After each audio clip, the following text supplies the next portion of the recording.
Hello, hello, hello. It's Mallet with Kyler. All right, so hopefully by now you know the basics to reading notes. So now let's go over something a super duper important foundational piece that's often overlooked and kind of dreaded by beginners and tends to be misunderstood. Scales. So you've probably heard and have the general idea of it. Music teachers saying, "Oh, practice scales, learn your circles of fifth." And you're like, I don't know what that means. So even myself, I kind of dreaded it as well. So what is a scale? So by definition, it's a collection of notes that go down in a specific order. So, the A through G notes in an octave. An octave as in, one note, one to another, C to C, C to C, we'll go G to G, blah, blah, blah. So with that, from an octave, it can change depending on which of the scales that's picked. So a common and simple one that I want to start off with is the C major scale. So all of the notes are natural, no sharps, which means none of these upper black notes, if you call it on the piano. So there's also, what I call a major and minor scales. I won't be going over that in the video, but you can probably find it online, and I'll leave down some sources just to understand what these are for better understanding. So let's go, one note at a time. So a C major scale. And let's think about the first note, C. So we all know that it's just straight through for the notes. So we'll start on the C. We'll go C, D, E, F, G, A, B, C, and then we can go back down. Something like this.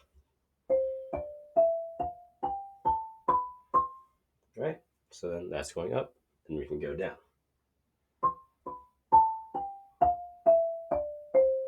Simple as that. So that's kind of the idea. And maybe someone might refer thirds, which means every third note will go. That's all the thirds. And some people like to play it after they go up and down the notes, which is kind of as simple as that. So let's go down, one more.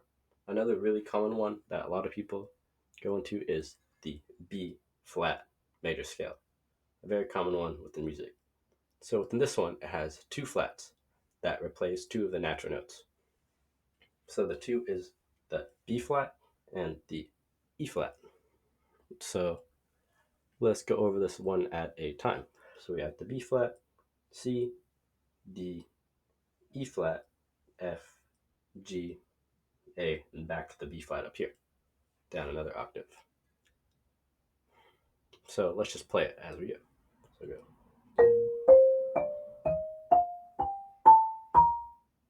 Then we go back down. Something like that. It's pretty simple as you practice it more and more. There's a lot of music theory behind this and more music terms, but just keeping it simple, getting you introduced, learning a simple one.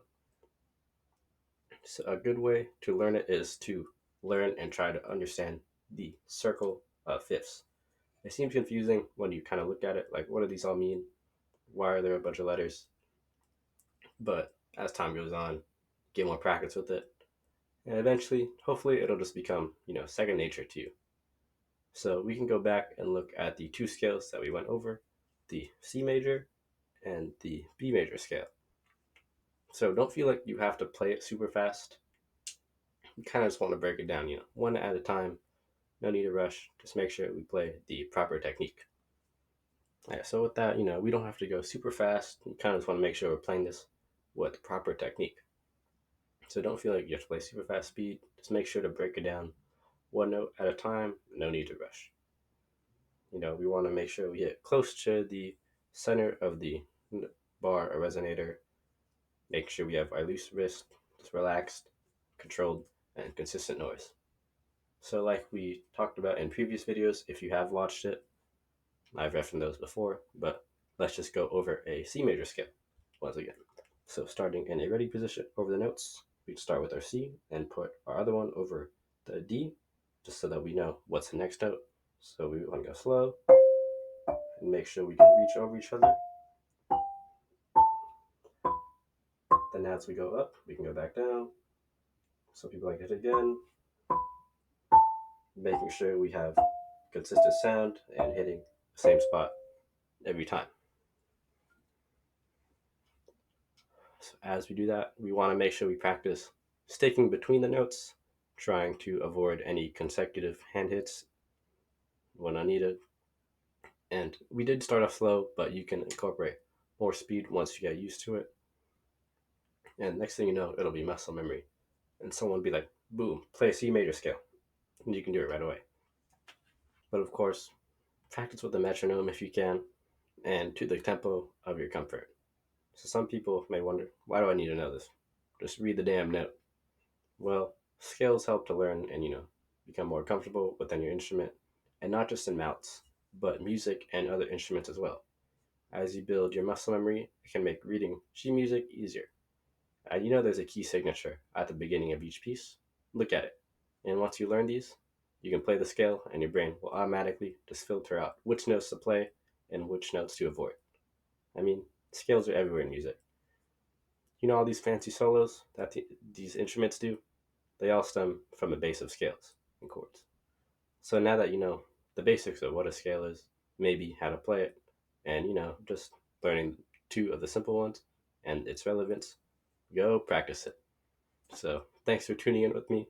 Don't forget to hit that subscribe button and click that notification bell so you don't miss the next one. And as you know, don't chew gum in class.